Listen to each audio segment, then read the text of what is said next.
This is my CZ75 P-01. Fantastic pistol that I decided to make a little bit more fantastic with upgrades from the Cajun Gun Works. Let's go through them real quick. The race hammer, the ring edition. Type 2 disconnector in there, you can see the top of it. I did the short reset trigger system, which included this firing pin block lifter, as well as a mainspring and then some bits in the slide. Extended firing pin return spring, and the firing pin block spring. I also pulled the trigger and polished up the trigger bar at the top and the sides, try and smooth out the action a little bit, and reassembled everything. And for the most part, it was trouble-free.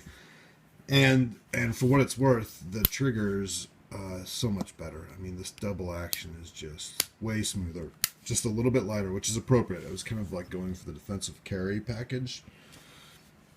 I didn't want a competition lightweight trigger. The single action is just awesome. A little bit of take up, but then no more staging of the sear on the hammer. As soon as it's done, it's breaking, and it's awesome. The reset too is pretty great, right? So let's simulate a reset. Oops. Okay. Let me see this. Pop. That's the actual reset. Now, what's weird about this is you probably saw the trigger behave. Have a little bit of mechanical feedback in the middle of that, and that's what I'm calling that's problematic. It's what I'm calling my preset, or the ghost reset, something. I'll show you what's happening, but needless to say, what I intended to do worked. I just got this additional feature. Here's how it breaks down. First, let's get it into I just shot mode. Okay. As I'm backing off the trigger, take a look at that trigger bar. This is the trigger bar. It's going to move north before I actually hit the actual hard reset. At that point, it is now reset as far as the sear is concerned, but not the firing pin block, which means that, oops, excuse me, if I pull this trigger, it's going to send the hammer home, but it's not going to lift the firing pin block. Let's do it from the side so you can see exactly what I'm talking about here.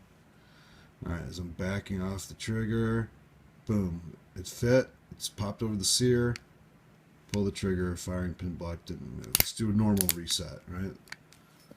Let's let it back all the way out, and you can see, and then pull the trigger. So there's the little one. Bam, there's the actual manual reset. Now pay attention to that firing pin block lifter.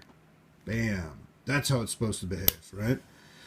So what's happening with this pre-reset or whatever is that it's staging the sear, but not staging the trigger bar behind the sear, but not yet behind the firing pin block lifter, which means that if I do pull the trigger prematurely, right, like right here, I'm going to send the hammer home on the firing pin, which is being blocked by the firing pin block. I'm sure that can't be good for the hammer, but it won't necessarily fire, which could be really bad for my life in a defensive carry situation. So it really means I have to wait till it hits that hard reset, pull the trigger to get everything to work.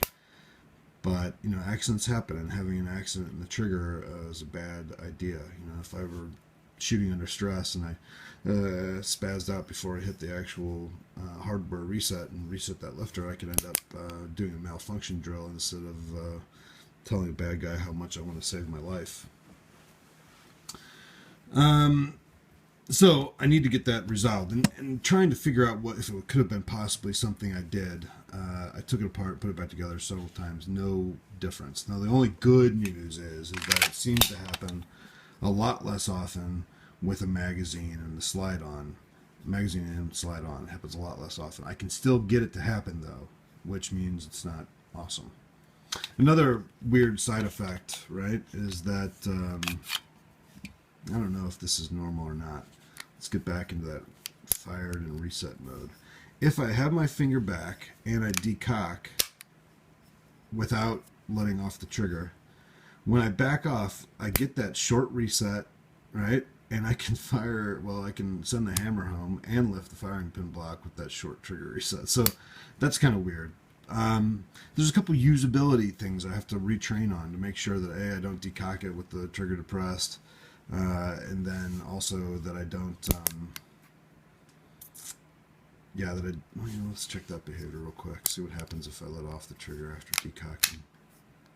Get that reset, and then the second reset. Yeah, okay, so it's kind of strange. The whole thing's a little bit strange, and I'm fully willing to decide, you know, fully willing to believe that it's my fault. I just don't know what to do to change it. Couple things of note. Like I said, I replaced the trigger. You know, I pulled the trigger, which means I should have probably replaced the trigger pin. I didn't. If that's causing wobble in the trigger bar, then maybe that could be part of the problem. I don't know. Additionally, I don't know if you can get a good look at that sear. Let's see if I can zoom in there. It's kind of hard to tell from this angle, but it's a little bit worn on that right side. You know, I only got about 200 rounds to this gun. There you can see. Maybe that's the best shot I can get of it, showing you the wear on that sear. I've only got about 200 rounds through the gun, you know, just to make sure it worked, and then testing defensive ammo through it too. None since I performed the subcard. This was just yesterday. But I do dry fire the ever-living snot out of this thing. I mean, I really do. I'm constantly, as people in my near vicinity can attest, this thing's constantly going click. So it's possible that I wore that sear down. It's equally possible that it came from the factory a little bit janky. So maybe replacing that sear is the solution. Also, when I was replacing the sear cage, you know, I used the starter punch and the slave pin, which allowed me to keep the sear largely together, at least the decocker and the sear, while I replaced the firing pin block lifter thing. I also had to replace that spring, and so when I was driving the pin back through, I kind of crimped that spring a little bit. So maybe it's not as springy as it should be, but even then I don't see how that would fix this problem, because really the firing pin lifter is at rest as the trigger bar is moving over the back of it, and any tension there won't benefit, won't make it reset quicker. So, and it seems to function just fine, right? So I don't think the spring's busted, but it did happen. Figured I'd make that note. So I'm going to send this to Dave at Cajun Gun Works, or David, maybe, I don't know which way he prefers, but I'm looking forward to resolving this, because this has become one of my favorite pistols, and it's even getting favoriter with the better trigger. So I'm dying to get back to loving this gun. That's it for now. Until we talk again, shoot often, shoot safe.